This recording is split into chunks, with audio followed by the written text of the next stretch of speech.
secretario de Hacienda y Crédito Público tiene la palabra para dar la respuesta. Muchas gracias al diputado Federico González Luna.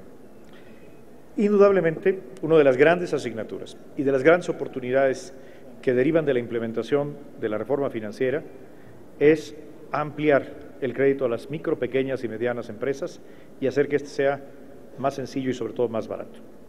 A partir de la implementación de la reforma, la banca de desarrollo, en colaboración estrecha con la banca comercial, está generando nuevos programas, nuevos instrumentos para que realmente el crédito llegue a las pequeñas y medianas empresas mexicanas. Le pongo un primer ejemplo, el programa Impulso Energético, que es un programa elaborado entre Nacional Financiera y una institución de la banca comercial, que derramará una cartera crediticia de 26,000 millones de pesos en los próximos 36 meses para pequeñas y medianas industrias del ramo energético en toda la cadena de valor. Al mes de julio se tiene ya en proceso créditos por 2,447 millones de pesos. En agosto, apenas hace menos de un mes, anunciamos también una colaboración entre el Banco de Comercio Exterior, Nacional Financiera y otra institución de la banca comercial, el programa Alianza PYME, que generará una derrama en los próximos 3 años de 120,000 millones de pesos en crédito para las pequeñas y medianas empresas. Y lo que es muy importante, serán créditos a tasa fija en un rango de 7.5 a 9.5%, es decir, en condiciones muy por debajo de lo que prevalecía antes para las pequeñas y medianas empresas. Y para las pequeñas y medianas empresas exportadoras habrá también financiamientos y cartas de crédito en tasas en pesos y en moneda extranjera también muy competitivas a través de las garantías del Banco de Comercio Exterior. En materia, por ejemplo, aquí se mencionaba hace un momento la industria del cuero y el calzado. A través de NAFIN se detonará un programa de crédito de 900 millones de pesos con tasas fijas y competitivas, que es 900 millones de pesos, es más que todo lo que Nacional Financiera le otorgó a las pequeñas y medianas empresas de este sector en los últimos 10 años. La derrama crediticia adicional a la banca de desarrollo y de la banca comercial a las pequeñas y medianas empresas equivaldrá en los próximos 3 años al 5% del Producto Interno Bruto de esta industria. Con respecto al Instituto Nacional del Emprendedor, le informo que a través del INADEM y en una colaboración estrecha con Nacional Financiera y otras instituciones de la banca de desarrollo, hemos podido multiplicar por 25 los recursos que la Cámara de Diputados le asignó para este año al Instituto Nacional del Emprendedor, generando una derrama cercana a los 100,000 millones de pesos. Para este año, en el proyecto de presupuesto de egresos que está a su consideración, se está proponiendo un presupuesto para los programas de la Secretaría de Economía que apoyan a las MIPYMES, un presupuesto históricamente alto de más de 11,000 millones de pesos. Y el Instituto Nacional del Emprendedor se propone una asignación de 10,188 millones de pesos. Adicionalmente, el Instituto Nacional del Emprendedor es el encargado de coordinar el programa del Fondo Nacional del Emprendedor, el cual considera una asignación de 9,900 millones de pesos. Quiero destacar finalmente en un tema que se me preguntó hace un momento y que por tiempo no pude responder, con respecto al régimen de incorporación fiscal. El régimen de incorporación fiscal creado en la reforma hacendaria, hoy en los hechos y conforme a las cifras de contribuyentes registrados, de declaraciones presentadas, es claramente un éxito comparado con el anterior régimen, el régimen de pequeños contribuyentes que administraban los estados.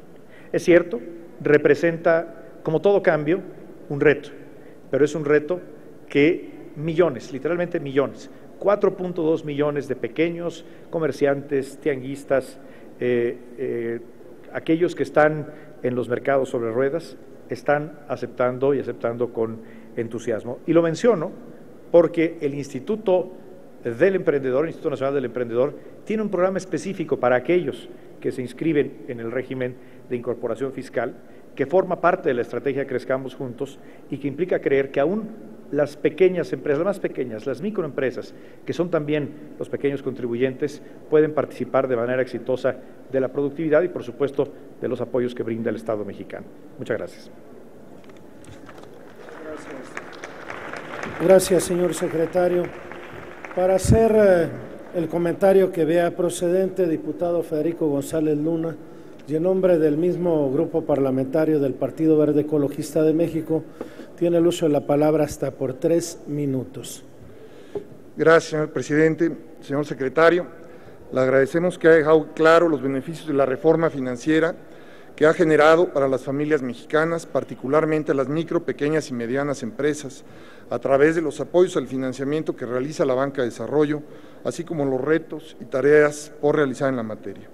Nos da gusto corroborar que en la visión del Gobierno federal hacia las MIPYMES se asocian 3 elementos indispensables: los apoyos que reciben los emprendedores y empresarios al financiamiento, la existencia de una instancia coordinadora que apoya a estas empresas y un ambiente regulatorio que estimule y catalice la innovación, la creación de cadenas productivas y el desarrollo del sector. Debemos contar con programas que seleccionen adecuadamente a los verdaderos innovadores con potencial para detonar nuevas avenidas de crecimiento, como lo hacen el INADEM bajo sus diversas convocatorias, realizadas bajo un esquema transparente y eficiente de asignación de recursos. También necesitamos que se siga ampliando y masifique el acceso al crédito para detonar el crecimiento de muchas empresas, micro, pequeñas y medianas, como lo hace la Banca de Desarrollo en forma conjunta con la banca comercial. No podemos detener el paso. El Gobierno federal se ha comprometido a apoyar en serio y de manera específica a la micro, pequeñas y mediana empresa. Contamos ahora con una serie de mecanismos legales y administrativos impensables hasta hace unos pocos años. Mecanismos que catalizarán el crecimiento de estas empresas. Nuestro país ha restablecido un diálogo que estaba roto. Hemos restablecido un diálogo mucho más allá de la retórica entre los emprendedores mexicanos y los recursos y medios de que dispone el Estado. Los cambios, bien lo sabemos, no ocurren de un día al otro, pero valoramos y apreciamos claramente los cambios que ya ocurren en nuestro país, cambios no casuales, sino liderados con compromiso y patriotismo por el presidente Peña Nieto. Muchas gracias, señor secretario. Gracias, diputado.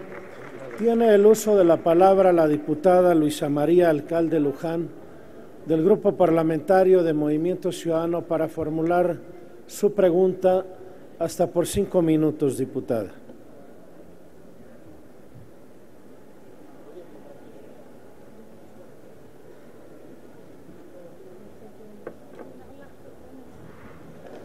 Diputada, gusto verte. Igualmente.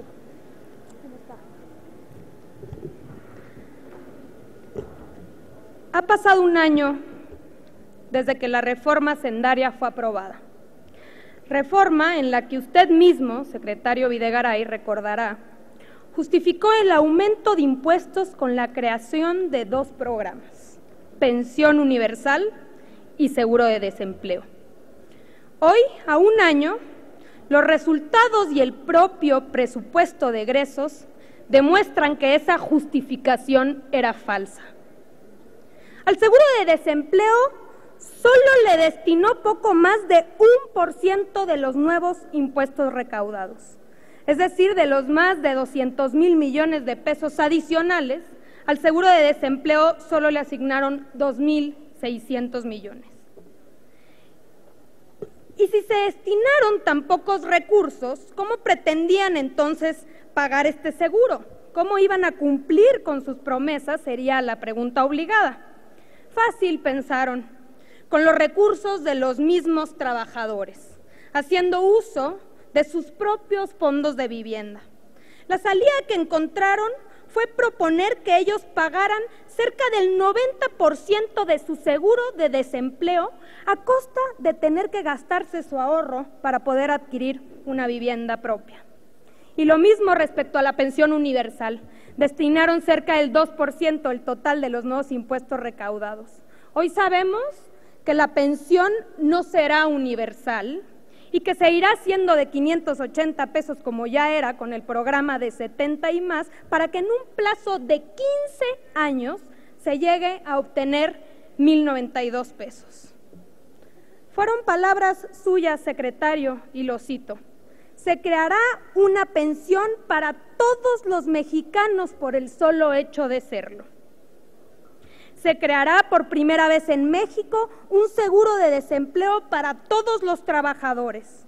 El Estado debe ser solidario con aquellos que sufren desempleo para generar condiciones de protección a su economía familiar. Y cierro la cita. Pocas veces pudimos estar más de acuerdo con lo que señaló en aquel momento. Sin embargo, una vez más nos dimos cuenta que no eran más que propuestas vacías y tramposas. Por ello, ahora le pregunto, para que le conteste a los millones de mexicanos a quienes sí se les cobraron más impuestos y sí se les afectó su ingreso mensual, ¿por qué se nos engañó y únicamente se designó cerca del 3% de los nuevos impuestos recaudados al seguro de desempleo y la pensión universal? Y segundo, ¿cuánto tiempo tenemos que esperar para que la propuesta que hace un año nos hizo en esta tribuna se haga efectiva? Espero, secretario, nos pueda dar puntual respuesta a estas preguntas y no sea por escrito. Muchas gracias. Gracias, diputada alcalde. Doctor Luis Videgaray, señor secretario de Hacienda, tiene el uso de la palabra para dar respuesta. Gracias, diputada. Gracias, diputada alcalde. Me da gusto verla nuevamente. Y celebro que el cuestionamiento que usted haga sea sobre estas dos materias, la pensión universal y el seguro de desempleo. La realidad es que estos programas fueron propuestos como parte de la reforma hacendaria que se puso a consideración del Congreso de la Unión el año pasado, pero que no han sido todavía aprobados ni en su fundamento constitucional ni en su fundamento legal por el Congreso de la Unión. Quiero destacar que la Cámara de Diputados envió como minuta a la Cámara de Senadores la aprobación del marco normativo que genera la pensión universal, pero este no ha sido todavía revisado por la Cámara de Senadores. Lo que tiene que ver con el seguro de desempleo aún no ha sido aprobado, está todavía en comisiones aquí, en esta Cámara de Diputados. Por lo tanto, la pregunta que usted me hace, que es una pregunta extraordinariamente relevante y que yo celebro que compartamos esa preocupación, es una pregunta que le corresponde al Congreso de la Unión atender, puesto que la normatividad está aquí, a consideración del Congreso de la Unión. Déjeme, sin embargo, reiterar algunos de los fundamentos de la propuesta que presentamos al Ejecutivo. En materia de pensión universal, hoy tenemos programas muy importantes para los adultos mayores a través fundamentalmente de una lógica asistencial. Lo tiene el Gobierno del Distrito Federal, lo tienen muchos de los gobiernos estatales y el Gobierno federal tiene también su propio programa, que originalmente era para aquellos adultos mayores de más de 70 años, actualmente de más de 65 años. Sin embargo, lo que busca la iniciativa de pensión universal es transformar la lógica de un programa asistencialista a realmente un programa de ahorro público y ahorro individual, que las aportaciones que hoy hacemos simplemente con un carácter de gasto corriente se conviertan en un instrumento eficaz de ahorro público y, como usted muy bien menciona, efectivamente para todo mexicano por el hecho simplemente de serlo, cosa que hoy no tenemos. En materia de desempleo, en primer lugar, lo que hemos propuesto es darle un derecho a los trabajadores. Un trabajador que enfrenta el desempleo y que tiene un ahorro para la vivienda, difícilmente al enfrentar este reto, que es el desempleo, querrá no utilizar su ahorro. Hoy no lo puede hacer. Será una decisión del trabajador si lo quiere utilizar o no, pero lo que proponíamos era generar un derecho. Entiendo que la discusión que se ha dado en el seno de la Cámara de Diputados va en el camino de que a esta flexibilidad, a este derecho, se complemente con una aportación de recursos públicos, lo cual Por supuesto, no objetamos y será una decisión de la Cámara de Diputados y del Senado establecer esta modalidad en ley y después de esta soberanía, en su facultad exclusiva, aportar los recursos presupuestales correspondientes. Por supuesto, la Secretaría de Hacienda y un servidor estamos a las órdenes de las comisiones dictaminadoras y del Pleno de la Cámara de Diputados para aportar elementos que enriquezcan este debate, que yo creo que es un debate que México debe tener. Somos uno de los pocos países en el mundo, no solamente en la OECD, sino en América Latina, donde los trabajadores no cuentan con el beneficio de algún tipo de seguro de desempleo. Y déjeme decirle una precisión solamente en lo que usted dijo. El seguro de desempleo no se planteó para todos los trabajadores, solamente para aquellos de la economía formal. Y esto creemos que es un acento importante de política pública, porque lo que se trata es de generar incentivos poderosos para estar en la formalidad y, sin lugar a dudas, la existencia eventualmente de un seguro de desempleo será un poderoso instrumento para alentar la formalidad. Nuevamente, gracias por su explicación y quedo a sus órdenes. Gracias, señor secretario. Aparece en el registro la participación para comentario del Grupo Parlamentario de Movimiento Ciudadano, la diputada Zuleima Huidobro González. Sin embargo, esta presidencia no limita en modo alguno el uso de la palabra a la diputada alcalde Luján para hacer lo que corresponde a su comentario. Se lo agradezco, presidente. Dos comentarios. El primero, secretario, es que me imagino que usted sabrá que no se requiere una reforma para poder crear un seguro de desempleo. En el Distrito Federal tenemos seguro de desempleo y no hicimos ninguna reforma legislativa, número uno. Y número dos, déjeme recordarle, porque usted muy bien lo sabe, que justamente esa propuesta que nosotros rechazamos en esta Cámara de Diputados se quería financiar por el Fondo de Vivienda de los trabajadores. El gobierno federal prácticamente ponía nada para este seguro de desempleo. Eso no es crear absolutamente ningún derecho. En todo caso, es flexibilizar los fondos de vivienda para poder utilizarlos en caso de caer en desempleo. Eso no es la creación de ningún derecho. Si usted hace un año vino aquí a decirnos que la nueva recaudación a través de los impuestos se iba a destinar a las pensiones y al seguro de desempleo, eso es lo que quisimos ver el día de hoy. Porque no puede decir usted que porque no hubo una reforma legislativa, pues simplemente esos recursos se utilizaron para otra cosa. Entonces no debieron haber cobrado esos impuestos de más.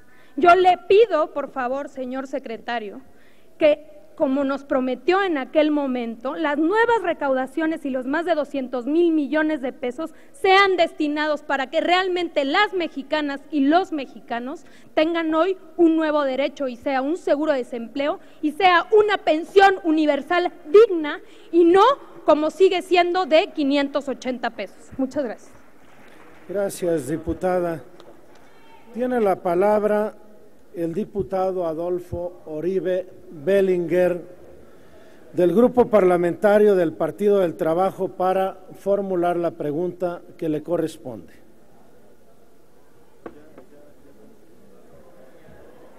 Ha tomado su lugar la diputada alcalde Luján.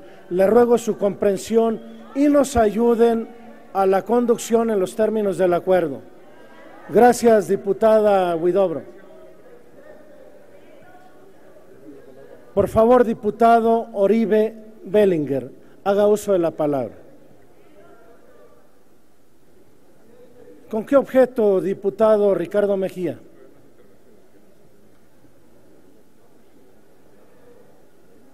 Se dio el turno, no le cedió, le dio la palabra a la diputada alcalde, lo cual celebramos, pero nosotros registramos también a la diputada Huidobro. Esa fue una atribución suya en su carácter de presidente en funciones.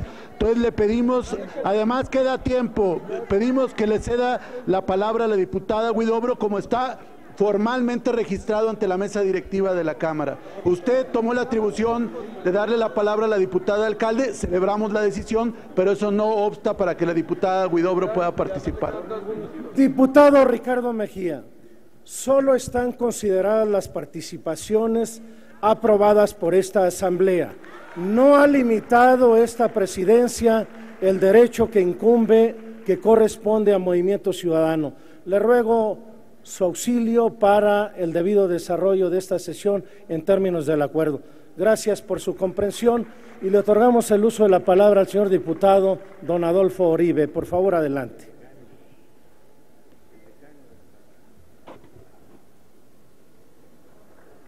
Con su venia, presidente. Adelante, señor diputado. La transformación de la economía que a los mexicanos nos urge no hay forma que se realice mediante las señales de mercado, tampoco solo mediante las que llaman reformas estructurales. La transformación de la economía requiere de una nueva visión de política pública, de un cambio del paradigma que la rige, para que integre a toda la economía. Pero una visión integral de la economía exige un proyecto de nación de largo plazo, y por eso la visión integral de la economía deberá contar con objetivos a 10 y 20 años plazo, que nos obliga a reformar, por lo tanto, la Ley de Planeación.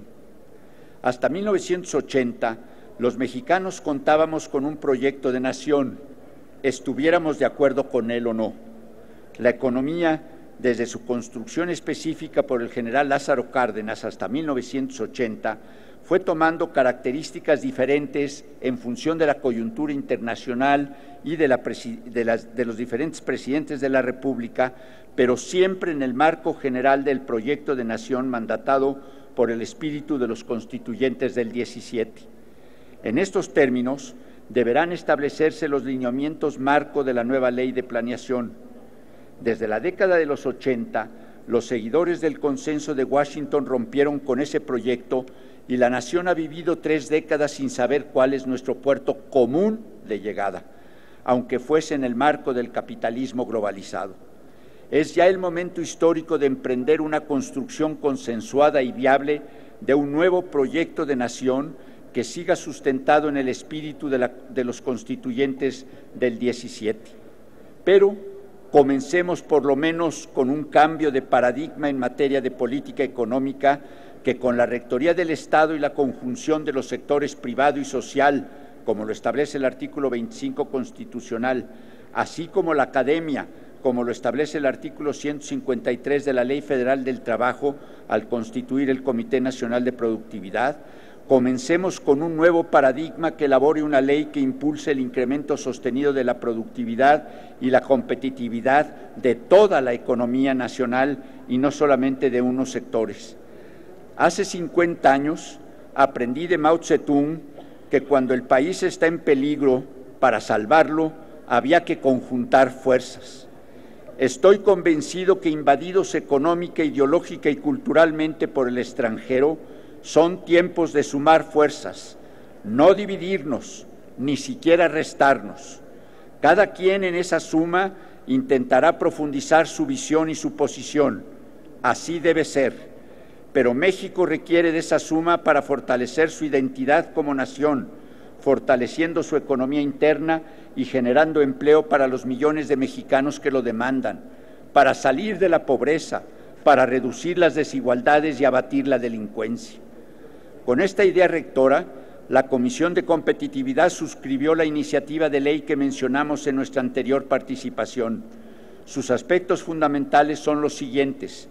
Primero, emprender una política industrial que impulse el incremento sostenido de la productividad y la competitividad, los cambios en la estructura productiva del país hacia sectores económicos de elevada productividad, cadenas productivas de micro, pequeñas y medianas empresas con empresas tractoras, el incremento del valor agregado nacional, el desarrollo económico y el empleo decente.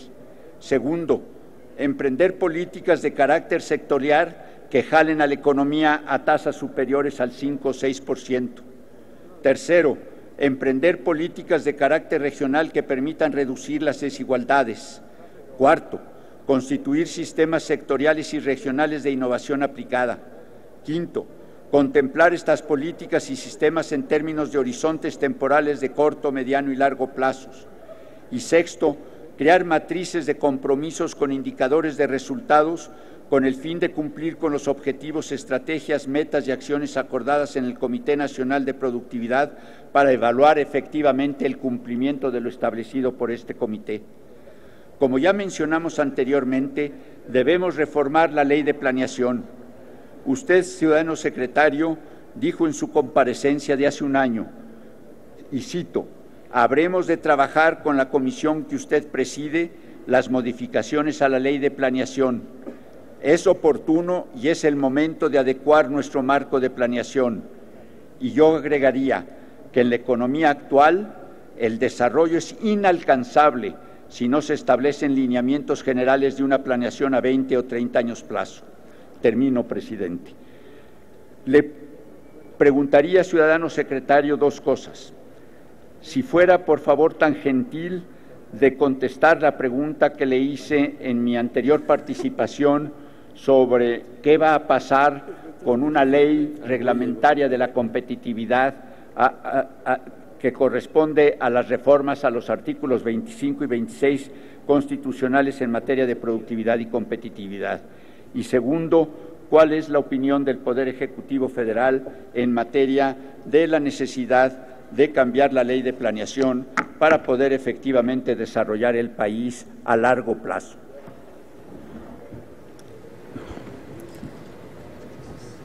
Muchas gracias, señor diputado Oribe. Tiene la palabra para la respuesta el señor secretario de Hacienda, Luis Videgaray. Gracias, señor presidente. Señor diputado Oribe, en primer lugar quiero agradecer y hacer un reconocimiento a usted y a la Comisión Especial en materia de competitividad de esta Cámara de Diputados por el trabajo, por el diálogo que hemos tenido en los últimos meses para generar un marco reglamentario de las reformas a los artículos 25 y 26 en materia de competitividad. Quiero responder a su pregunta informándole que el Ejecutivo Federal, el presidente de la República, Enrique Peña Nieto, enviará como Cámara de Origen a la Cámara de Diputados antes de que concluya este mes de septiembre, por lo tanto, antes del plazo que termina el 6 de octubre, primero, una iniciativa en materia de ley reglamentaria de esta reforma constitucional en materia de competitividad y segundo, esta iniciativa vendrá también acompañada de una iniciativa de reformas a la ley de planeación. ¿En qué consiste fundamentalmente estas dos iniciativas que habrán de ser valoradas por la Cámara de Diputados como Cámara de Origen? En primer lugar, se trata de establecer un marco institucional permanente para promover la competitividad y que le dé sustento también permanente a una política de fomento industrial. Y aquí me gustaría hacer una breve reflexión sobre la naturaleza de la política de fomento económico en nuestro país a lo largo de las últimas décadas. Es un hecho que hasta principios de los años 80 México tenía una visión de política industrial y de fomento económica tal vez propia de su tiempo. Una política de poca apertura hacia los mercados internacionales, una política de un corte proteccionista, de sustitución de importaciones y también de propiedad del Estado de muchos de los medios de producción. Esto tuvo un cambio muy abrupto, siguiendo lo que era tal vez los dictados o las recomendaciones de instituciones financieras internacionales en los 80s y principios de los 90s. Y México, al igual que otros países, nos fuimos al extremo, a llegar a decir, como lo dijeron muchos funcionarios de la época, que la mejor política industrial era la no política industrial. El mundo desde entonces ha cambiado y hoy lo que tenemos en el resto del mundo, en países que están comprometidos con el libre comercio y con la economía de mercado, que hoy realizan acciones decididas y puntuales de política industrial. Claro, no es la política industrial de los años 70 o 60, es una política industrial moderna que entiende y trabaja con la economía de mercado. Y hoy México debemos de reconocer que no ha tenido esos instrumentos modernos de fomento económico. Un caso muy evidente es el de la banca de desarrollo. Somos uno de los países más abiertos al comercio exterior. Tenemos 45 tratados de libre comercio con 45 países. Y sin embargo, hasta hace muy poco tiempo, nuestro Banco de Comercio Exterior, para darle financiamiento competitivo a nuestros exportadores, estaba en proceso de liquidación. Esto tiene que cambiar y está cambiando, gracias a los instrumentos que esta legislatura ha dado, por ejemplo, en materia de reforma financiera, y que tenemos que institucionalizar, darle vigencia, darle sustentabilidad en el tiempo a los instrumentos, insisto, modernos de política industrial. Este será el contenido de las reformas que se pondrán a consideración de esta Cámara y que estamos ya utilizando en algunos ejemplos concretos. Le pongo dos. Primero, el caso de la industria del acero. Se tomaron algunas medidas muy simples. Por ejemplo, solicitar a quien importa acero al país que tiene que reportar, tiene que dar un aviso por adelantado de la importación al momento en que es embarcado. Esto, en tan solo 9 meses, ha revertido por completo la mezcla de importaciones de acero, donde antes entraban supuestamente por la zona de libre comercio con América del Norte, importaciones que en realidad venían de Asia a precios muy por debajo de su costo en ocasiones.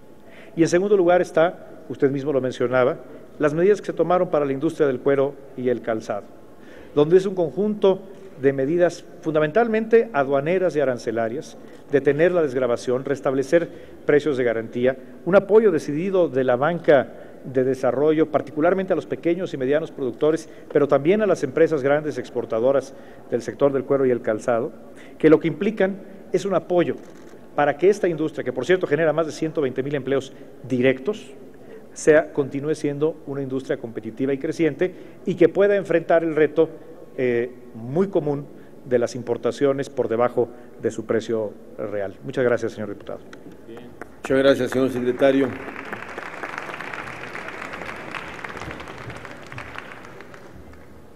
Gracias, diputado. El diputado Oribe no hará uso de su tiempo para los comentarios. En consecuencia, tiene la palabra la diputada Lucila García Gutiérrez, de la fracción parlamentaria de Nueva Alianza. Hasta por 5 minutos.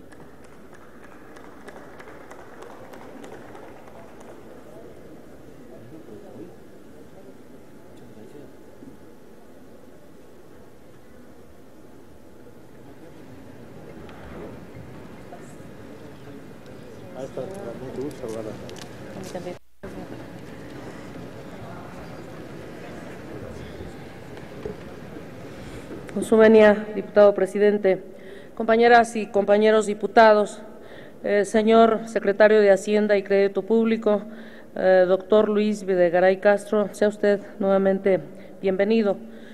Buenos días, buenas tardes a todas y a todos.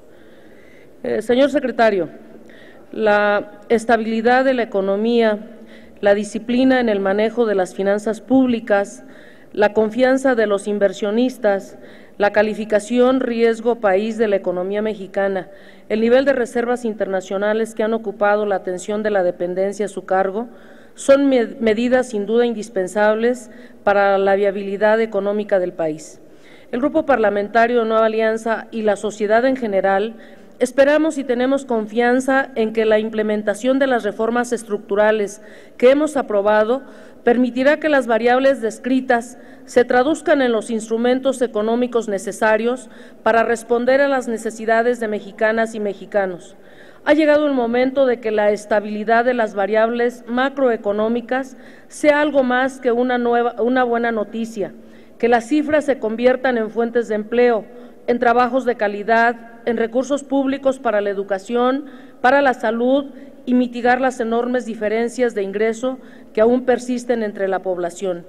El paquete económico que se presentó en días pasados a esta soberanía se enmarca en el propósito de crecimiento mesurado, los objetivos, estrategias y líneas de acción establecidos en el Plan Nacional de Desarrollo 2013-2018.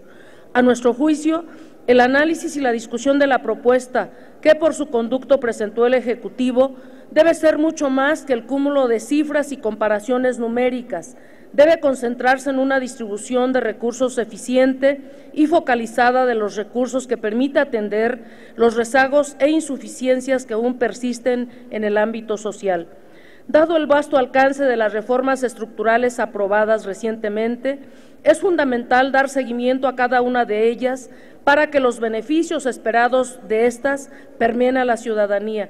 En este contexto, es importante resaltar las adecuaciones realizadas a nuestro marco legal en términos de responsabilidad hacendaria. A lo largo de las últimas décadas, se ha construido en el país un consenso en torno a la importancia de la estabilidad macroeconómica como requisito fundamental para el desarrollo económico y el incremento en el bienestar de las familias. Esta base ha permitido transitar por complejas situaciones económicas, preservando la solidez de los fundamentos de la economía mexicana. En este sentido, la reforma hacendaria contempló adecuaciones a la Ley Federal de Presupuesto y Responsabilidad Hacendaria, cuyo principal objetivo fue robustecer el marco jurídico relativo al manejo de la política fiscal, convirtiendo la salud de las finanzas públicas en una política de Estado. En resumen, la reforma hacendaria que aprobamos en diciembre del 2013 y que se publicó el 24 de enero del presente año, debe contribuir a la estabilidad macroeconómica bajo la premisa de una hacienda pública sana y que sea responsable. La prudencia en el manejo de la política fiscal en México es un activo que se ha construido con mucho esfuerzo por parte de todas y de todos los mexicanos, y hoy representa uno de los pilares de la estabilidad macroeconómica.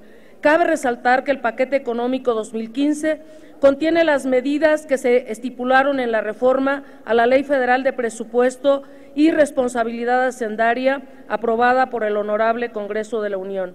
Por un lado, se establece por primera vez en la historia del país un límite máximo para el gasto corriente estructural que asegura la calidad del gasto en nuestro país. Por otro, también se presenta por primera vez una meta para los requerimientos financieros del sector público con el objeto de tener un manejo adecuado y responsable de las finanzas públicas. Por ello, en nombre de mi grupo parlamentario y de la ciudadanía, nos es prudente preguntarle cómo están incorporadas al paquete 2015 las nuevas medidas de responsabilidad hacendaria, qué nivel de gasto corriente estructural se está proponiendo y a qué tasa está creciendo dicha medida de gasto.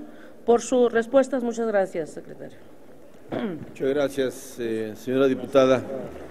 Tiene la palabra el señor secretario para dar su respuesta hasta por 5 minutos. Muchas gracias. Efectivamente, gracias, señor presidente, gracias, diputada Garfias. Efectivamente, una de las innovaciones más importantes en materia de responsabilidad hacendaria que fueron aprobadas por esta soberanía hace algunos meses es la introducción del concepto de gasto corriente estructural.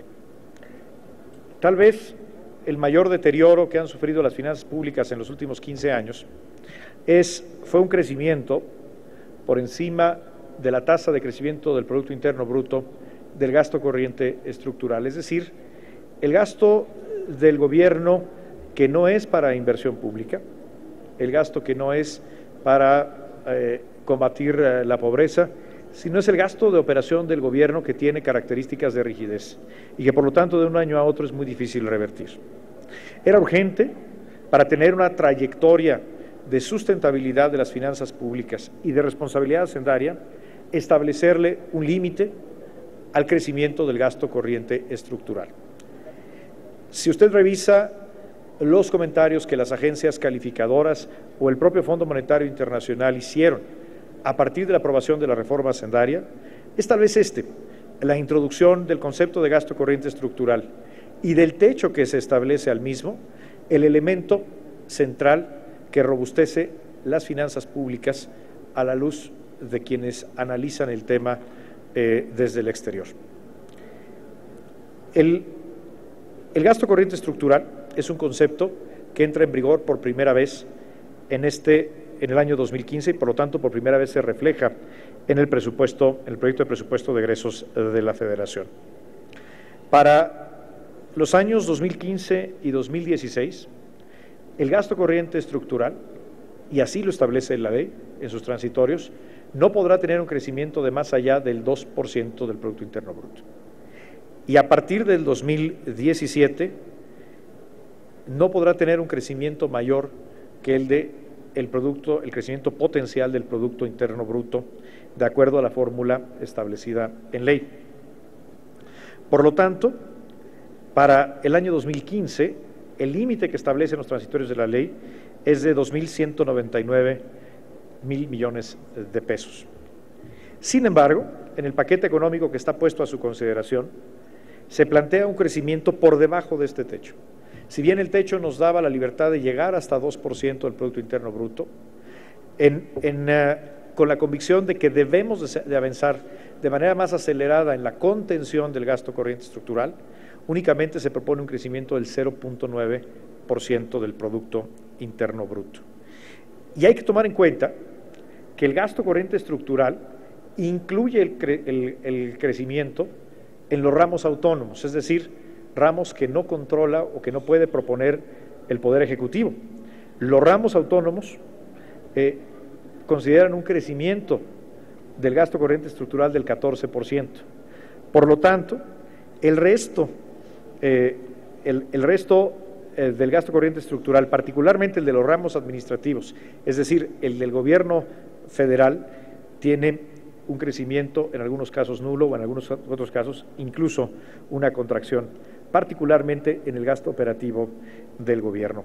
Esto es una medida que busca que el gasto corriente estructural, que al cierre de 2014 ascenderá alrededor del 13% del Producto Interno Bruto, tenga una convergencia hacia el final de la década, del año 2020, no superior al 10.5%.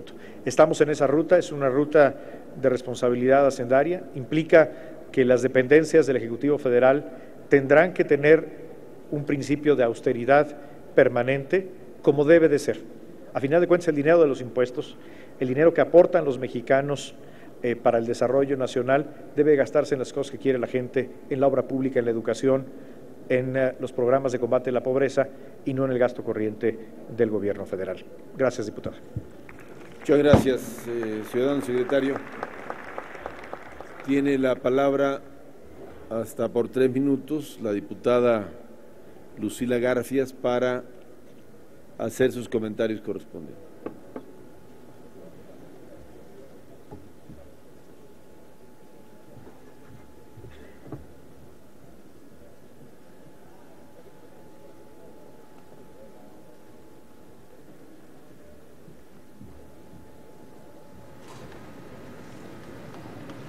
Muchas gracias, señor secretario, por la ampliación de la explicación al tema aquí presentado.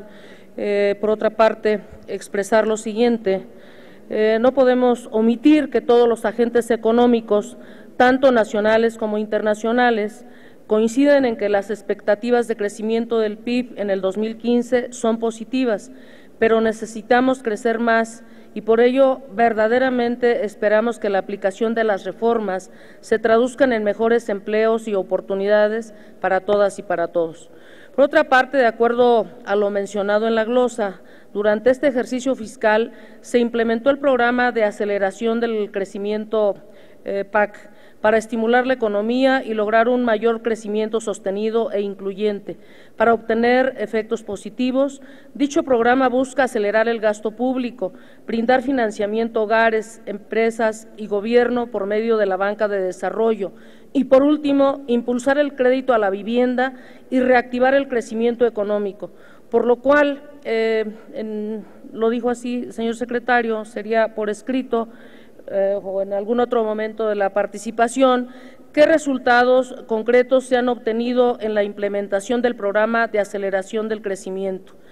También en la encuesta nacional de ocupación y empleo, en el segundo trimestre del 2014, la tasa de informalidad laboral bajó en un 1.3% respecto al mismo periodo del 2013.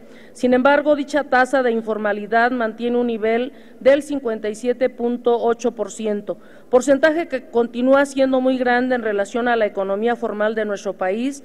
Como medida para abatir tales índices de informalidad, se implementó de esta forma, pues, el programa Crezcamos crezcamos juntos por parte del SAT. En este sentido, ¿qué resultados arrojó este programa para fomentar la incorporación a la economía formal?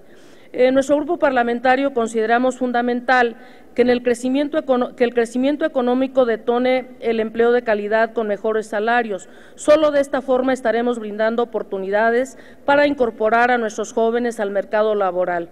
Un reto mayúsculo si consideramos que el Instituto Nacional para la Evaluación de la Educación, INE, ha señalado que el documento denominado Panorama Educativo 2014 que tienen más oportunidades de encontrar empleo aquellas personas que cuentan con nivel de estudios de media superior respecto a los jóvenes que concluyen sus estudios de educación superior.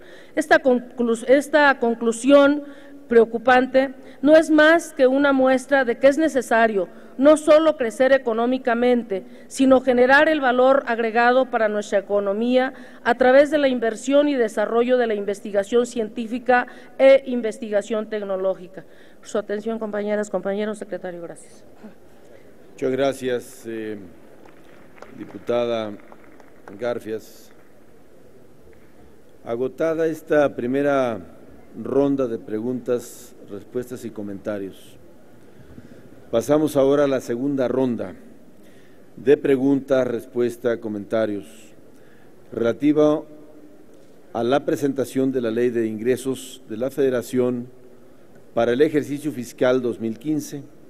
Los grupos parlamentarios han registrado a los siguientes diputados, en virtud de que ahora será en orden creciente la participación. Del Partido Nueva Alianza, la diputada María San Juana Cerda Franco. Del Partido del Trabajo, la diputada Lilia Aguilar. Del Partido de Movimiento Ciudadano, Juan Ignacio Sampeiro Montaño. Del Grupo Parlamentario del Partido Verde Ecologista de México, el diputado Ernesto Núñez Aguilar. Del Partido de la Revolución Democrática, el diputado Alejandro Cuevas Mena.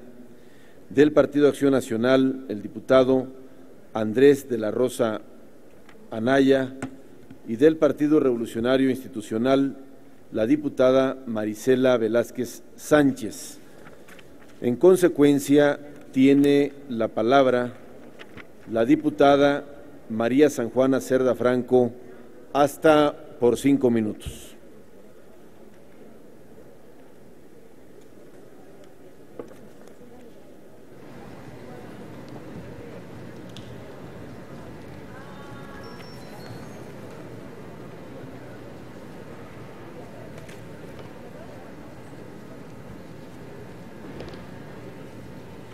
Con su permiso, diputado presidente,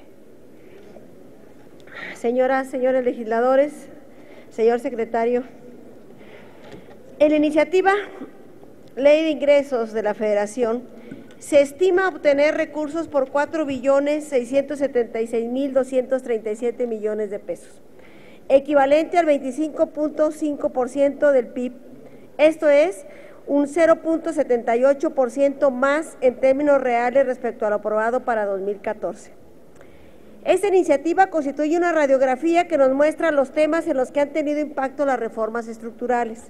Tal es el caso de los ingresos tributarios, donde se estima recaudar por impuestos 200.000 millones de pesos más que en 2014, lo que representa un incremento real del 7.4%. Por otro lado, los ingresos petroleros se muestran a la baja, con una diferencia de 48.745 millones de pesos respecto a lo estimado para este año 2014, representando un decremento del 7.7% en términos reales. Es importante el incremento de la recaudación tributaria. Sin embargo, debemos tener presente que respecto al Producto Interno Bruto, solamente representa el 11%, muy por debajo del 25% que recomienda la OCDE. Ante tal escenario, señor secretario, le planteo las siguientes preguntas. ¿Cómo prevé el Gobierno federal incrementar los ingresos tributarios sin recurrir al incremento de los impuestos? Y en relación a los impuestos especiales, llama la atención que la recaudación del impuesto a bebidas saborizadas se incrementa en 5.816 millones de pesos, es decir, 43% más respecto al 2014. Y la recaudación del impuesto por alimentos no básicos con alta densidad calórica se incrementa en 9.748 millones de pesos, es decir, 170% más respecto al año pasado. Dado que el objeto de estos impuestos no es exclusivamente recaudatorio, sino también mejorar los hábitos nutricionales y alimenticios de los mexicanos y mexicanas, ¿cuál es su opinión respecto del incremento en la recaudación de dichos impuestos y sus respectivos impactos sociales? Y en este orden de ideas, refiriéndome a la reforma hacendaria y su impacto en la estructura y recaudación del impuesto al valor agregado, formulo lo siguiente: ¿cuál es el impacto que tiene el impuesto al valor agregado en materia de gastos fiscales respecto a las devoluciones que se hacen por dicho impuesto, tomando en cuenta que se estima un incremento real del 11.16% respecto al 2014 por la recaudación de dicho impuesto? Y por lo que hace a los ingresos petroleros, destaca la tendencia a la baja del precio de la mezcla mexicana desde el 2012, así como la caída de la plataforma de producción del crudo. Si consideramos que los ingresos petroleros siguen constituyendo alrededor del 30% de los ingresos federales, nuestra pregunta es: ¿cómo impactará en los ingresos del país y en el flujo del efectivo el cambio propuesto en el artículo 7º de la iniciativa de la Ley de Ingresos, al pasar de un esquema de pagos diarios de 639 millones de pesos por el derecho ordinario sobre hidrocarburos, más un pago de 4.991 millones el primer día hábil de cada semana, al pasar a un esquema de pagos mensuales en intervalos de 35.000 millones de pesos promedio? Finalmente, un tema de relevancia para nuestro grupo parlamentario es lo relativo al endeudamiento. Para 2015, los ingresos derivados de financiamiento se estiman en 672.595 millones de pesos, lo que representa el 3.7% del PIB. Llama la atención el déficit de las empresas productivas del Estado por 128.451 millones y que al mismo tiempo se pretenda autorizar en el artículo 2 de la Ley de Ingresos que Pemex y CFE podrán contratar deuda interna de hasta 118.500 millones de pesos y un monto de endeudamiento externo de hasta 7.200 millones de dólares, por lo que me permito preguntarle, ¿cuál será el destino de dicho endeudamiento para estas empresas productivas del Estado? Por sus respuestas. Muchas gracias, señor. Muchas gracias, ciudadana diputada. Tiene ahora la palabra el señor secretario, hasta por 5 minutos, para dar su respuesta. Muchas gracias, diputada. Señor presidente, con su venia. Ha hecho usted algunas preguntas muy puntuales, diputada, y trataré de ser también puntual en las respuestas. En materia de ingresos tributarios, ¿cómo se incrementan los ingresos tributarios proyectados para el año 2015 en comparación de los ingresos que estamos teniendo en 2014 si no se están ya realizando modificaciones tributarias? Tiene que ver con la gradualidad de la entrada en vigor de la reforma hacendaria. Hay que recordar que para el primer año en vigor de la reforma se esperaba una recaudación adicional de 1% del Producto Interno Bruto. Sin embargo, para el año 2018 se espera una aportación del 2.5% del Producto Interno Bruto adicional. Esto quiere decir que tenemos un avance gradual en la aplicación de la reforma. En parte tiene que ver con la temporalidad de los impuestos. Usted hace una pregunta muy puntual acerca de la evolución prevista de los impuestos especiales en materia de impuestos, el impuesto a las bebidas azucaradas y a los alimentos de alta densidad calórica, el mal llamado impuesto a la comida chatarra.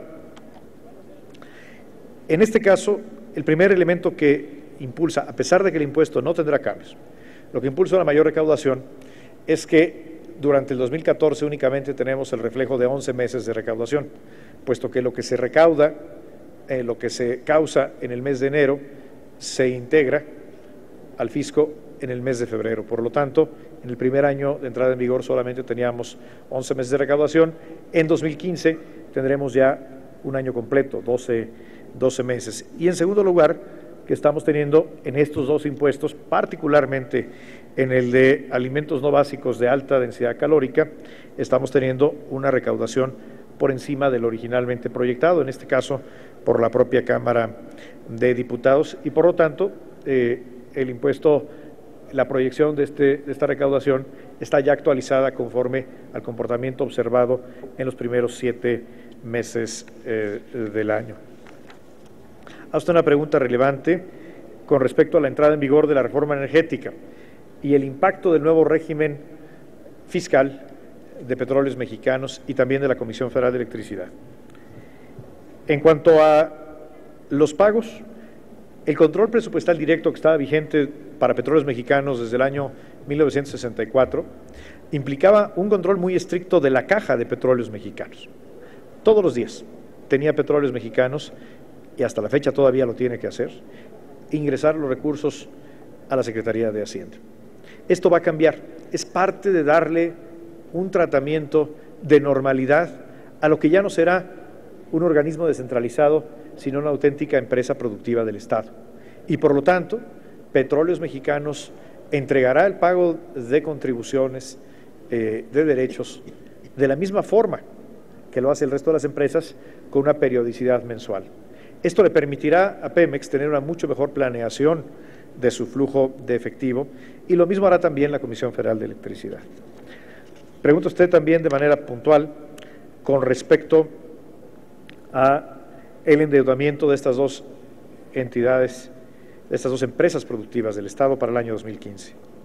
Uno de los objetivos de la reforma energética en su fundamento constitucional y reglamentario es darle a las empresas productivas del Estado la libertad de administrarse sin tener que estar sujetas al control de la Secretaría de Hacienda.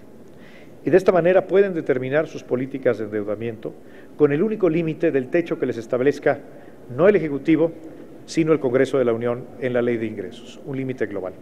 Este es el límite global que se pone por primera vez a consideración de esta Cámara de Diputados. En el caso de Petróleos Mexicanos, tendrá una inversión total proyectada para el año que entra de 366,000 millones de pesos y Comisión Federal de Electricidad de 43,000 millones de pesos.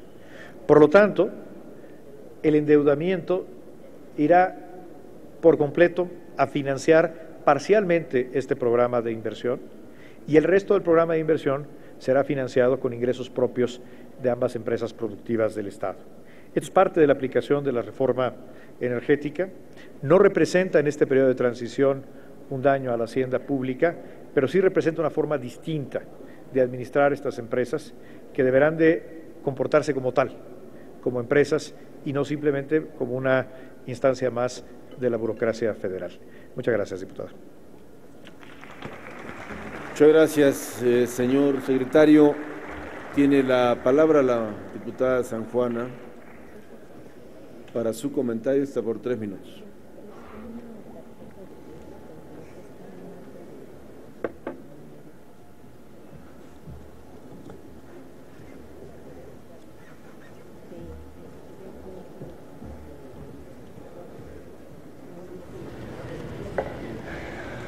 Con su permiso, señor presidente. Agradezco sus respuestas, señor secretario. Estuve registrando aquí lo que usted puntualmente señalaba, y creo que en esta nueva forma de administrar estas empresas productivas del Estado tiene que dar resultados muy similares a lo que pudiera dar una empresa privada, pero aquí tendríamos que hacer énfasis en la rendición de cuentas, en el manejo adecuado. Si por un lado se está cambiando su manera de administrar, que no se traigan los mismos vicios que pudieran traerse a administrar con la dependencia del gobierno. La discusión en torno a los ingresos públicos para el ejercicio 2015 debe hacernos reflexionar sobre la necesidad de seguir avanzando, porque observamos la estructura que nos presenta la Ley de Ingresos, confirmamos una vez más que las finanzas públicas dependen en una tercera parte de los ingresos petroleros. Sabemos que las reformas estructurales, en especial de la reforma energética, comenzarán a tener un impacto positivo notable en la estructura de los ingresos públicos en el mediano plazo. De eso estamos conscientes. Me parece que todos también estamos de acuerdo en que la reforma energética tiene el objeto tanto de detonar el crecimiento económico como de incrementar racionalmente la renta petrolera. Es decir, lo óptimo es que los ingresos derivados de la explotación de hidrocarburos crezcan de forma sustentable, pero que a la vez la economía crezca y se diversifique hasta que los ingresos públicos tributarios hagan posible la despetrolización de las finanzas públicas. En la búsqueda de ese objetivo es importante modernizar y fortalecer nuestro sistema fiscal para que sea más eficiente, sencillo y progresivo. No podemos continuar por más tiempo con una recaudación del 11% del Producto Interno Bruto, porque así nunca podremos competir en la economía global. Es necesario que sigamos vigilando el impacto económico de la homologación del impuesto al valor agregado en la frontera, así como los objetos del régimen